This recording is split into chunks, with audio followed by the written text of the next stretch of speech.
तो दोस्तों आज हम बात करने वाले हैं धतूरे के बारे में कि दोस्तों आयुर्वेद के शास्त्रों में ग्रंथों में धतूरे के बारे में क्या कहा गया है। और दोस्तों साथ ही साथ हम यह जानेंगे कि आज के समय में व्यक्ति को क्या चीज ध्यान रखनी चाहिए जिससे वह धतूरे का सेवन कर सके।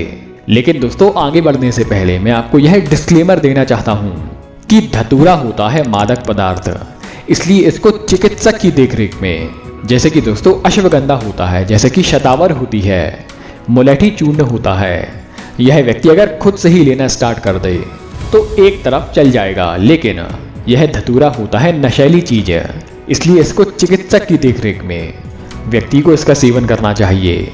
अगर दोस्तों आयुर्वेद का ग्रंथ यानी कि भाव प्रकाश निघंटु की जाने तो 125 mg यानी कि 1 ग्राम का भी 8वां हिस्सा व्यक्ति को इससे ज़्यादा धतूरे का सेवन नहीं करना चाहिए। लेकिन अगर वह करता है तो चिकित्सक की देखरेख में। इसको दोस्तों हम कह सकते हैं कि यह एक तरह का विष होता है, नशा होता है। विष को या नशे को भी हम लेते हैं अल्प मात्रा में, तो यह एक तरह की औषधि है, लेकिन चिकित्सक की देखरेख में, आयुर्वेदिक डॉक्टर की देखरेख में। और दोस्तों इसके विष गुण होने के कारण, इसका नशीला गुण होने के कारण इसको भगवान शंकर को दिया जाता है। तो दोस्तों ये थी छोटी सी जानकारी जो कि धतूरे के बारे में थी। आइए आगे बढ़ते हैं और जानते हैं कि इसकी प्रॉपर्टीज क्या होती हैं, इसके गुण क्या है। इसका सबसे पहला गुण है कि यह नशीला होता है। दूसरा गुण यानी कि यह कशैला होता है, यह कड़वा होता है। तासीर की बात करें तो यह तासीर में होता है गर्म। दोस्तों आगे इसके बारे में कहा गया है कि यह कृमिघ्न है, यानी कि यह पेट के कीड़ों को नष्ट करती है। और अंत में वात, पित्त और कफ की बात करें तो यह वात को बढ़ाने वाली और कफ को कम करने वाली होती है। दोस्तों एक तो यह धतूरा होता है काला और एक होता है सफेद। और इसके फूलों की बात करें तो यह भेद से सफेद, नीले, पीले और काले होते हैं। वैसे बहुत सारे हैं लेकिन मुख्यतः यह चार रंग के इसके फूल होते हैं। आइए दोस्तों अब आगे बढ़ते हैं, जानते हैं कि इसको अलग अलग स्थिति में हमें कैसे इस्तेमाल करना चाहिए ताकि दोस्तों इसके पूरे फायदे हमारे शरीर को दिख पाए। इसका सबसे पहला फायदा होता है हमारे मस्तिष्क के लिए, हमारे ब्रेन के लिए।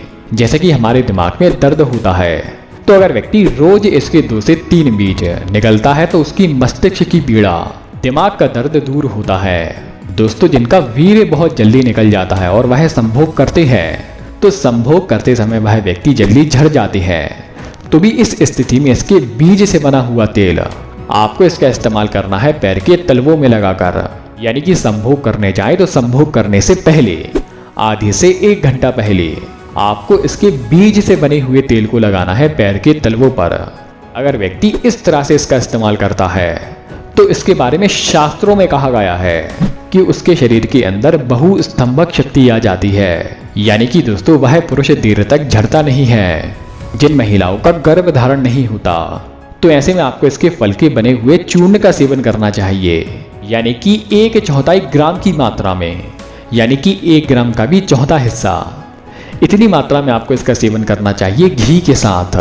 इससे क्या होता है कि महिलाओं का गर्भ धारण होता है। दोस्तों धतूरे का सेवन करने से यह बवासीर को जड़ मूल से खत्म कर देता है।